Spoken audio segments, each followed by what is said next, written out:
ఇగ నాకే ఎందుకు ఇట్లయితదో అని నారాజయితుండు గావచ్చు పోరి సీఎం రేవంత్ రెడ్డి సారు. చరిత్రలో నా పేరు నిలిచిపోయేటట్టు పనిచేస్తా.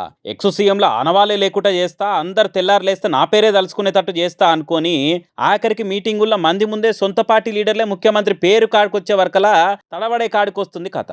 కారు గుర్తు మీద గెలిచి కాంగ్రెస్లో చేరి కండవ కప్పుకున్న దానం నాగేందర్ ఉండి మనందరి ప్రియతమ ముఖ్యమంత్రి శ్రీ రేవంత్ రెడ్డి గారికి అదేవిధంగా తారాలు తరుచుకునే మీటింగులో అంతమంది ముంగట సీఎం రేవంత్ రెడ్డి కూడా స్టేజ్ మీద ఉండగానే మనందరి ప్రియతమ ముఖ్యమంత్రి శ్రీ కల్వకుంట్ల అని టంగ్ స్లిప్ అయ్యి రేవంత్ రెడ్డి గారు అని ఎంబటే కరెక్ట్ చేసుకున్నాడు. ఇక కిందున జనాలు కూడా చెవులు గిల్లు మనగా కీకలు పెట్టుడుతోని ఆన్నే ఉండి అంతిన్న సీఎం రేవంత్ రెడ్డి నారాజైనా కానీ నవ్వుకుంటేనే కవర్ చేసిండు మొత్తానికి. కానీ అదేందో కానీ దేశంలో ఏ సీఎంకు రాని ఇసొంటి తిప్పలు ఒక్క సీఎం రేవంత్ రెడ్డికే వస్తాయి ఎందుకు.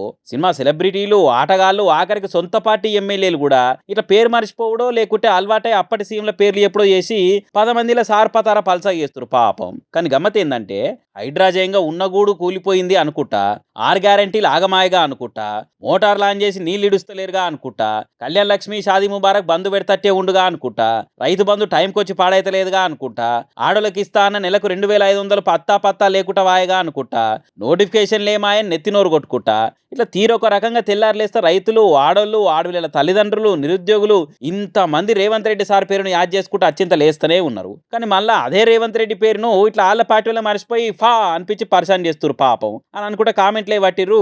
సీఎం సార్ పేరు ముచ్చట మీద నిచ్చ ఏదో వార్త చూస్తున్న జనాలు.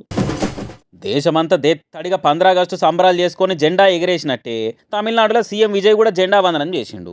కన్నడ హైలైట్ అయింది మాత్రం మొత్తం తిరిసిరైపోర్రి. మీడియాలో సోషల్ మీడియాలో ఏడ చూసినా ఆమె సందరే వైరల్ అవుతున్నది. ఇక ప్రోగ్రాం కాడికి వచ్చి హాయ్ ఆంటీ హాయ్ అంకుల్ అనుకుంటా విజయ్ అమ్మనాయన పక్క పంటే కూర్చొని ఫోన్లో రికార్డ్ చేసుకుంటా చిన్న సంబరం కాదు మేడందిగా.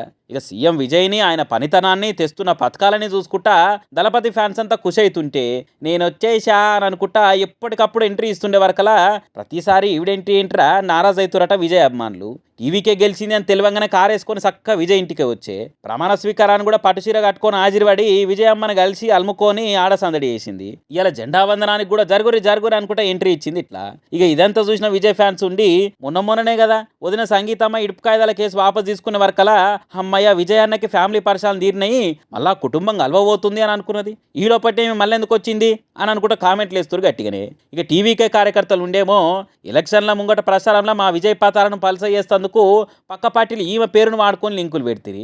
మన ఉదయనిధి స్టాలిన్ కూడా ఉన్న కాడుండక విజయ్ త్రిషాని కలిపి డబుల్ మీనింగ్ డైలాగులు మాట్లాడితే అది ఆయన అరెస్టుల దాకా వాయే. దాని వాళ్ళ పార్టీ మైలేజ్కి పబ్లిక్లో వాడుకోబట్టిరి. ఇదంతా చాలన్నట్టు ఇప్పుడు ఇట్లా కూడా కానొచ్చి ఎందుకు పుకార్లకు పుట్నాల పప్పు బుక్ ఇచ్చి ఇంకింత బలంగా చేస్తుంది అనుకుంటా పోస్టులు వేస్తారు పాపం. త్రిషకి పాలిటిక్స్లకు వెల్కమ్ అనుకుంటా ఇప్పటికే చెన్నైలో చాలా జాగాల్లో పోస్టర్లు ఫ్లెక్సీలు కానొచ్చినాయి. విజయ్ ఇడిచిపెట్టుకున్న తిరుచి ఈస్ట్ సీట్కి వెళ్ళి ఆమె బై ఎలక్షన్లో బాజాబ్తో పోటీ చేసి మంత్రి కూడా కాబోతుంది చూస్తూనే ఉండరు అనుకుంటా సోషల్ మీడియాలో వాడి వేరే చర్చలు నడుస్తూనే ఉన్నాయి. మరి ఇవన్నీ నిజమేనా అయింది అనుకునే తట్టు మేడం ఎంట్రీ ఇస్తూనే ఉందిగా ఎప్పటికప్పుడు అనుకుంటా ఇంకొందరు రాసుకొస్తారు. మరి తమిళనాడు రాజకీయాలు ఎప్పుడు ఏ టర్న్ తీసుకునేది తెలియదు కాబట్టి రేపు అరవ రాజకీయాల్లో మరవలేని మార్పులు వస్తాయా లేదా అనేది చూడాలిగా.